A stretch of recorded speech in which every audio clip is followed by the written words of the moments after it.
Bwana, kuelekea tarehe 30 mwezi huu wa 11 kwenye mkutano mkuu wa Simba, miongoni mwa vitu vikubwa ambavyo vitakwenda kujadiliwa ni utaratibu wa namna ambavyo mradi wa viwanja vinne vya Simba utaenda kutekelezwa, pamoja na mambo mengine ambayo Rais wa heshima Mohamed Dewji aliyazungumza katika mkutano mkuu uliopita mwaka jana. Sasa mradi huu unatarajiwa kwenda kujadiliwa kwa upana zaidi katika mkutano wa mwaka huu, kwa sababu miongoni mwa vitu ambavyo vitakwenda kuwekwa bayana kwa kiasi kikubwa sana ni kwamba mchakato wa mabadiliko wa klabu ya Simba ambao umeanza tangu mwaka 2017 unatarajiwa kwenda kubainishwa kwamba pengine utakuwa umekamilika tangu kipindi hicho, ukawa ndo umekamilika. Simba wakawa wanaelekea kuwa ni klabu ambayo inaendeshwa kisasa, professionally run football club kisasa zaidi. Lakini pia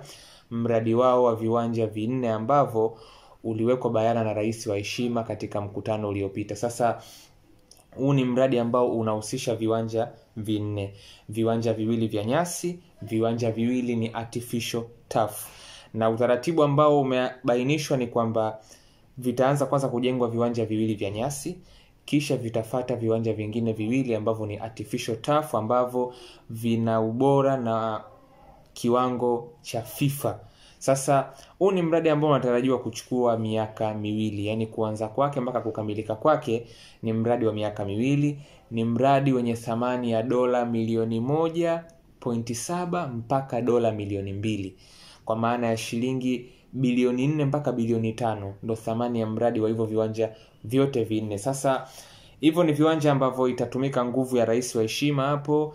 Jairuti naye kuna mzigo wake atatia hapo, na kuna pesa ambayo inatokana na mauzo mingine na fedha nyingine ambazo zimepatikana katika klabu ya Simba. Kwa hiyo huo ndo mchanganyiko wa vyanzo ama ndo kisima ambacho kitakwenda kufadhili huu mradi. Sasa huu ni mradi ambao kama nimebainisha utachukua takriban miaka miwili. Ni miongoni mwa vitu ambavyo vitakwenda kujadiliwa, na huenda ikawa ni project ambayo ikaanza sambamba na ujenzi wa kiwanja chao, ambacho mzabuni yeye alibainisha kwamba uwanja utaanza rasmi shughuli zake mwanzoni mwa mwaka unaokuja, kwa maana ya Januari. Sasa hiyo ndo time frame pia ambayo inaakisiwa kwamba huenda pia ukarabati ama ujenzi wa hivi viwanja vinne pia ukaanza katika eneo la Bunju, Dar es Salaam. Manake ukitoa kile kilichopo cha Mo Simba Arena, vinakwenda kufata viwanja vingine vinne. Sasa sio tu viwanja vinne, lakini kulikuwa kuna muendelezo kwamba kutakuwa kuna swimming pool, kutakuwa kuna na accommodation ya watu ambao watakuwepo pale, lakini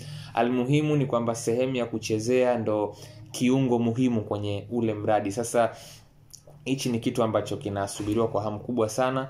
Ni kitu ambacho kitakwenda kujadiliwa kwa kiasi kikubwa sana, kwa sababu mkutano wa mara hii kiukweli kuna mambo mengi sana ya kimaendeleo, na kuna hatua kubwa sana ambazo Simba wataweza kwenda kuwekeza nguvu yao kwenye kuzijadili.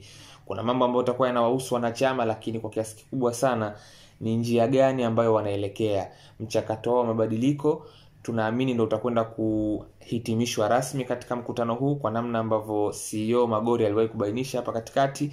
Lakini mabadiliko na hatua za kimaendeleo kwenye upande wa miundombinu ni miongoni mwa vitu ambavyo vitakwenda kupewa sauti kubwa katika mkutano mkuu wa Simba wa mwaka huu. Kwa hiyo huu mradi wa viwanja kiukweli ni mradi mkubwa, ni mradi ambao inasemekana umekabidhiwa kwa makontrakta, kwa maana ya kampuni inayofahamika kama CS Group.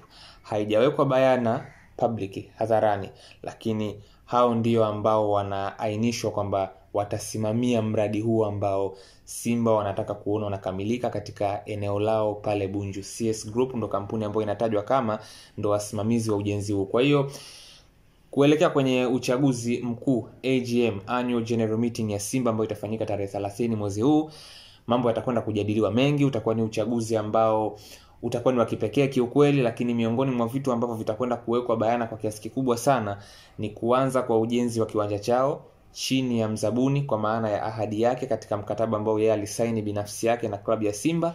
Lakini mradi wa viwanja vinne, sehemu ya malazi, swimming pool, gym ya kisasa ambazo rais wa heshima alizibainisha katika mkutano uliopita. Bajeti ya huo mradi iko tayari inajulikana vyanzo ambavyo vitachangia katika mradi huo. mwisho wa siku mpaka contractor ambaye anatakiwa kwenda kusimamia huo mradi wa viwanja vinne kama ambavyo nimetoka kumbainisha, naye yupo tayari, anafahamika licha kwamba hajakuwa disclosed publicly, lakini kwa kiasi kikubwa sana mambo hayo yatakwenda kujadiliwa kwa upana zaidi katika mkutano wa Simba ambao utafanyika tarehe 30 ya mwezi huu.